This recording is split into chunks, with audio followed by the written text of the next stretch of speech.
sommes rendus au site de compostage de Chandler pour vous dévoiler les coulisses de la transformation des matières organiques. Suivez le parcours des déchets organiques depuis la réception des camions jusqu'au tri et à la transformation finale en un compost fertile prêt à enrichir nos sols. Cette visite guidée explore les bonnes pratiques pour faciliter le travail des trieurs en précisant les types de matières qui ne devraient pas se retrouver au compostage, ainsi que des informations spécifiques sur les produits issus de la chasse qui peuvent y être intégrés. Richard Blais, superviseur au site de compostage, nous accompagne dans cette visite. Alors ici, on est à la première étape. La première étape du processus, c'est on appelle l'étape du triage. Le camion est venu vider le résultat de la collecte. Et on peut voir ici qu'il y a des sacs de plastique, un peu toutes sortes de sacs. On voit qu'il y a des sacs à vidange, qu'on appelle. Ça, c'est à proscrire. Là. On voit ici un sac de papier compostable. Ça, c'est 100% compostable, il n'y a aucun problème. Mais comme on peut voir à côté ici, on a un sac compostable, mais en plastique. Celui-là, il n'est pas accepté. Dans le fond, ces sacs-là, vous dites, même si c'est indiqué compostable, on n'a pas le droit de... Vous n'avez pas le droit de les passer au compostage? Non. On n'a pas le droit parce qu'on n'a pas l'autorisation du ministère de l'Environnement. C'est pas dans notre certificat d'autorisation. Et puis, il y en a tellement de sortes de sacs compostables que on ne peut pas savoir lequel pourrait être accepté ou non. Parce qu'il y en a qui se décomposent beaucoup plus rapidement que d'autres. Fait que c'était trop difficile de savoir lequel là, qu'on pourrait accepter. Présentement, ce qu'on voit, c'est à l'aide de la chargeuse, l'opérateur va étendre le contenu d'un godet. Et puis, les gars vont faire le tri manuellement. Ils vont sortir tout ce qu'ils voient qui n'est pas compostable. Ils vont sortir s'il y a des bouteilles de verre, s'il y a du verre, du plastique puis du métal. Puis, on sait qu'on en retrouve beaucoup de verre, puis de plastique puis de métal. Fait que les gars vont le retirer. Toutes les matières indésirables, c'est retiré manuellement. Ensuite, ils sont montés en andin. Puis ensuite, ils vont être mélangés avec des copeaux de bois.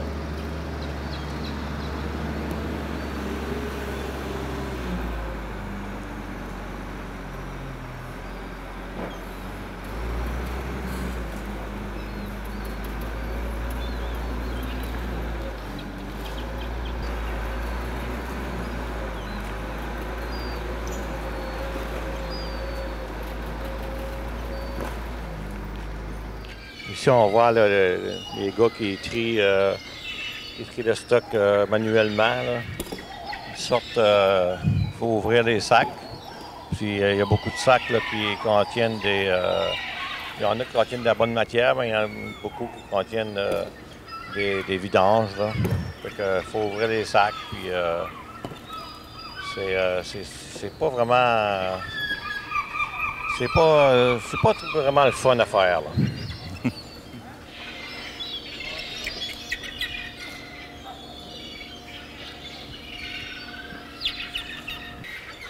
Ça, oui, on voit ici un morceau de métal qui a été mis dans un bac brun là, puis qui s'est ramassé ici. Là.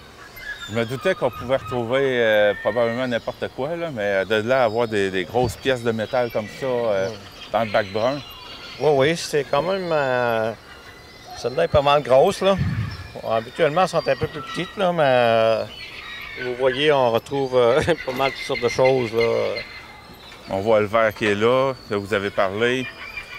Oui, il y a vraiment des bouteilles de bière, bouteilles de jus, bouteilles en verre. Là, ça, c'est vraiment à proscrire là, aussi dans le compostage parce que un morceau de verre cassé qu'on retrouverait dans un échantillon envoyé au laboratoire, puis tout le lot au complet peut être refusé là, à cause des petits morceaux de verre. Là.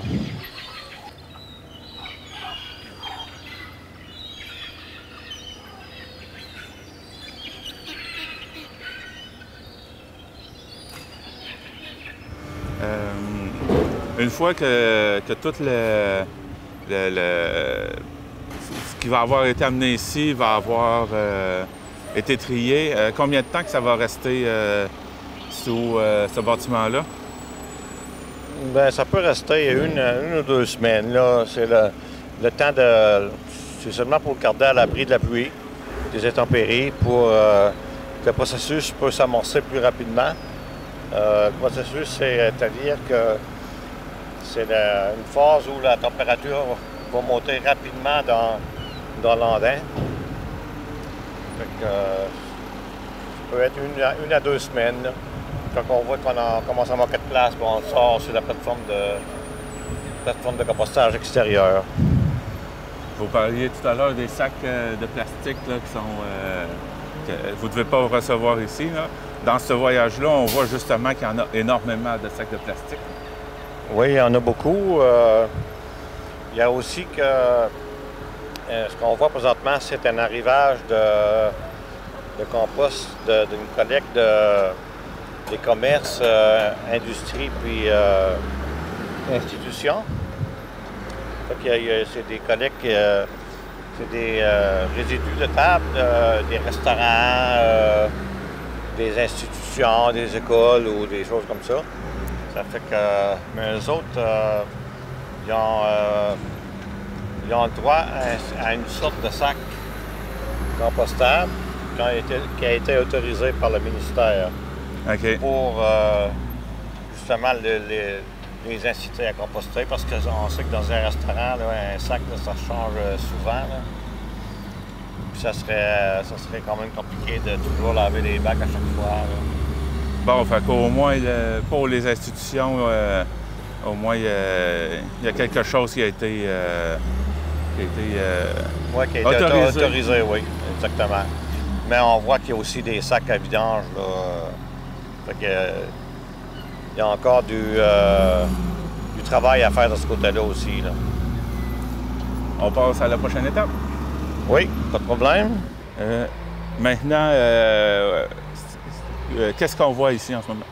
Alors ici, ce qu'on voit, c'est notre plateforme de compostage extérieur ou qu'on appelle aussi plateforme de maturation. Après que le voyage, toute la collecte a été triée, mélangée, qui est prête à sortir du dôme. C'est ici qu'elle est transportée. Ici, elle est mise en andin. Puis, il y a des contrôles de température. Et on prend la température, puis quand on voit que sa température commence à baisser, bien, il faut le retourner pour réamorcer le processus de compostage. Ça fait que chaque andin là, est retourné là, au moins une fois par semaine, si possible, au début. Mais ensuite, l'intervalle de temps augmente. Là. Ça peut venir une fois par mois, puis une fois... ça peut prendre environ 6 mois là, avant qu'on peut là, prendre des analyses pour, en fin de compte, avant que le lot soit mature. Là. Pour faire du compostage, est-ce que vous devez mélanger ce qu'on a vu qui est arrivé ici? Vous devez le mélanger avec quelque chose? Oui, habituellement, on mélange avec des copeaux de bois. C'est un substrat, c'est pour équilibrer le mélange carbone et azote.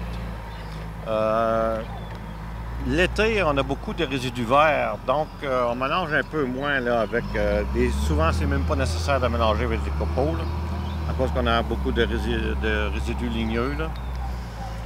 Fait que, mais normalement, on mélange avec des copeaux de bois. OK.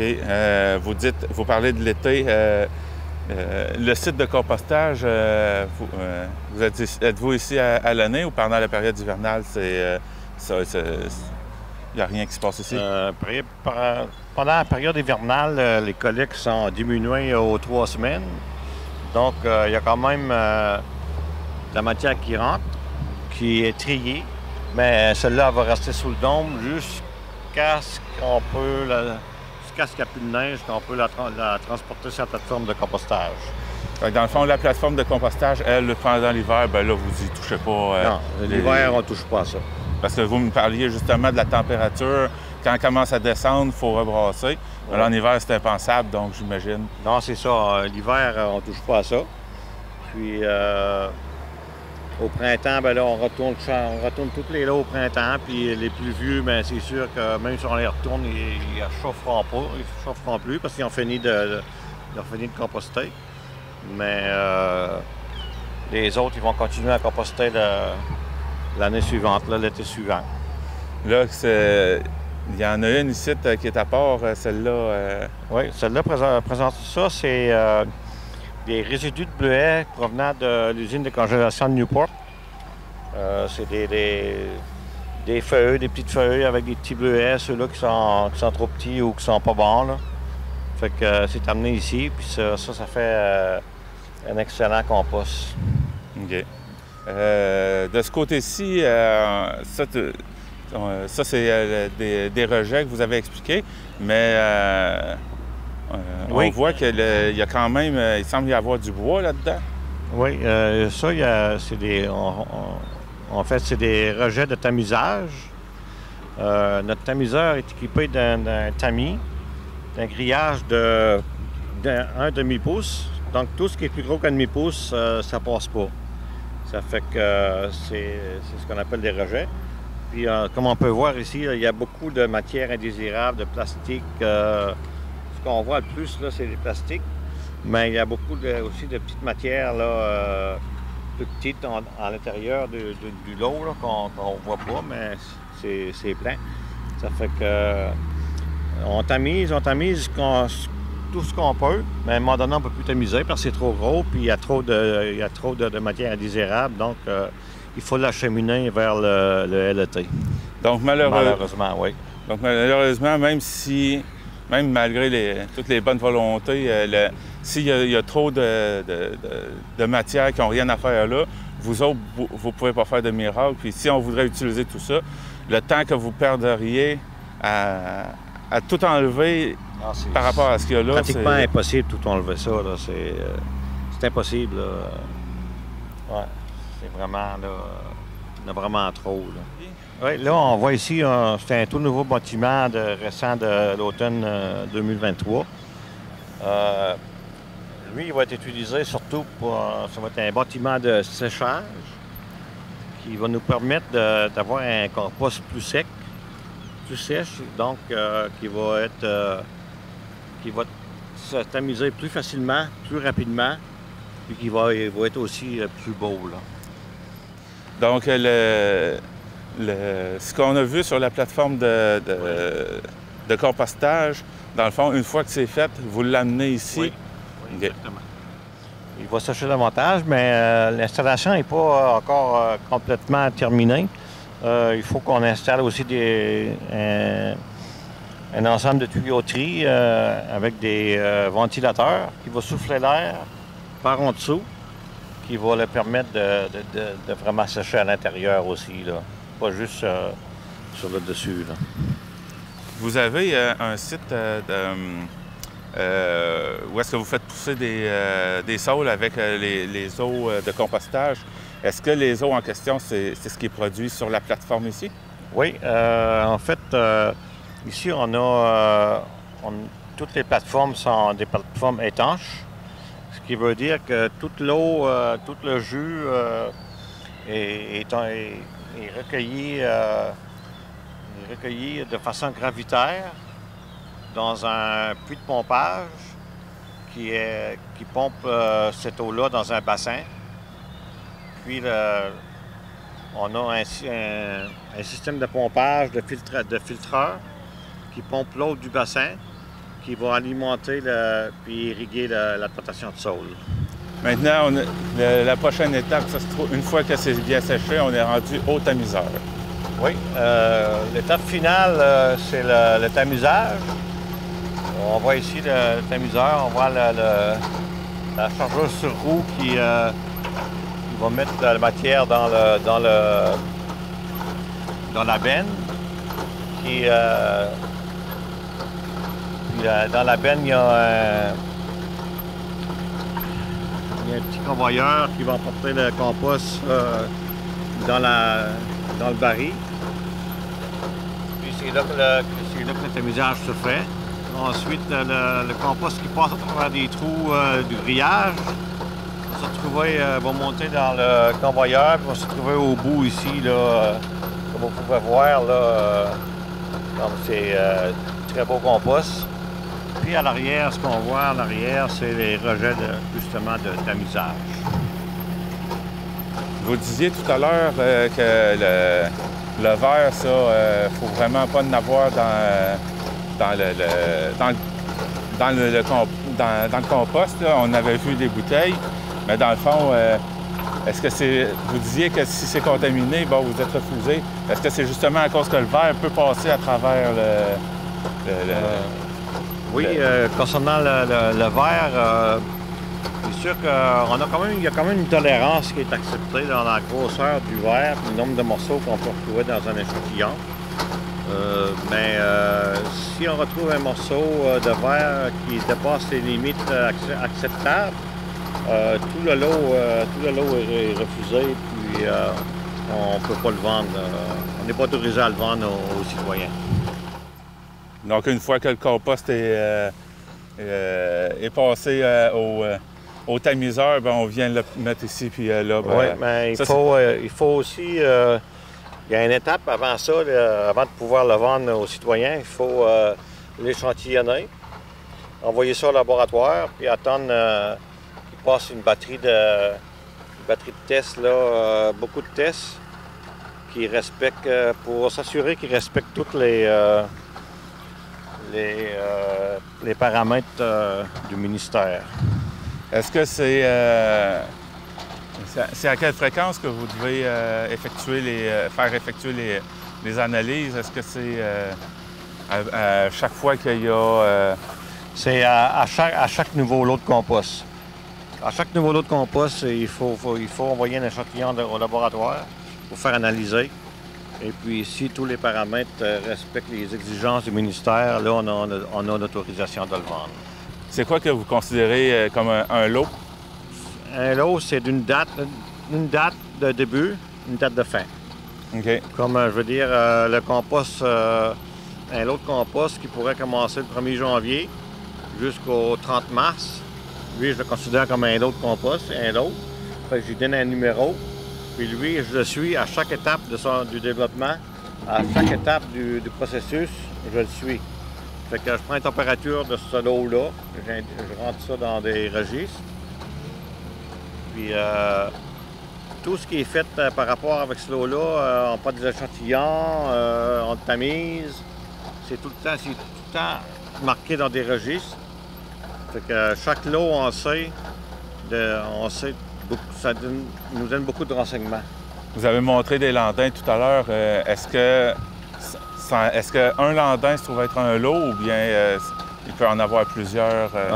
Non, pas nécessairement. Un landin, il peut en avoir des plus petits, des plus gros.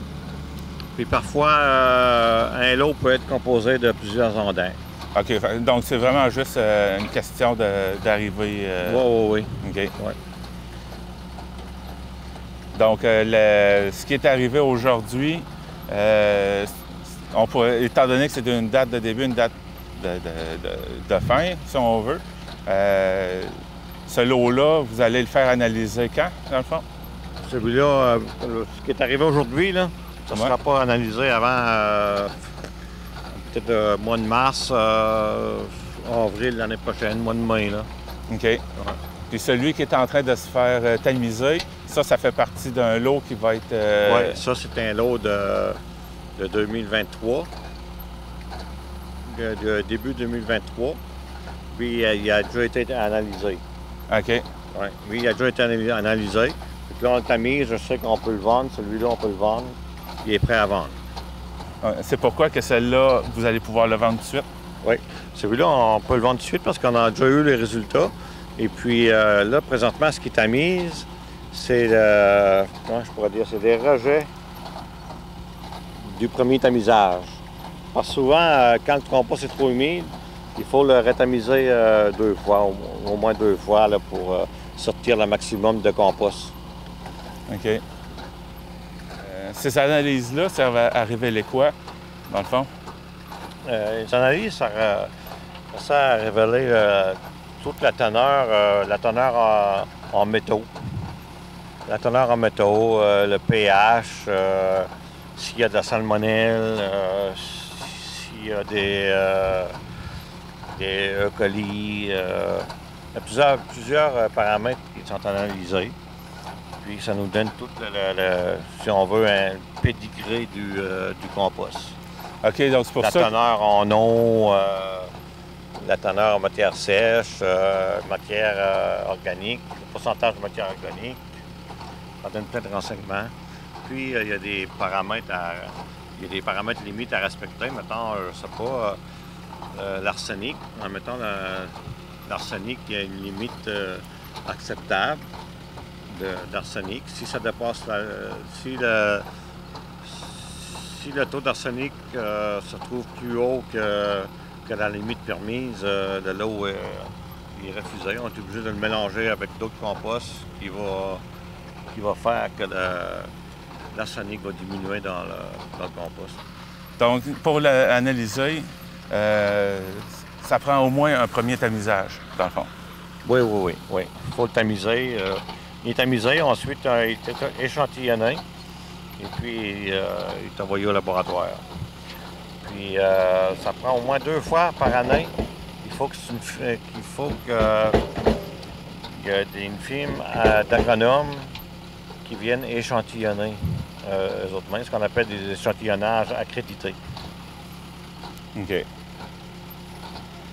Donc, une fois tout ça fait, bien là, ça peut aller au client. Ça peut aller des jardins et des plates-bandes. OK. Pour faire du compost, au total, ça peut prendre combien de temps? Du début jusqu'à la fin, jusqu'à ce qu'on a l'autorisation de le vendre, là, ça peut prendre jusqu'à, je dirais, 8 mois. Là. Okay. Ouais. Donc, c'est quand même un processus qui est relativement long. Oui, faut être patient un peu. Faut suivre les températures. Puis, c'est ça, une température, il faut au moins là, faut que le compost atteigne une température, dépasse.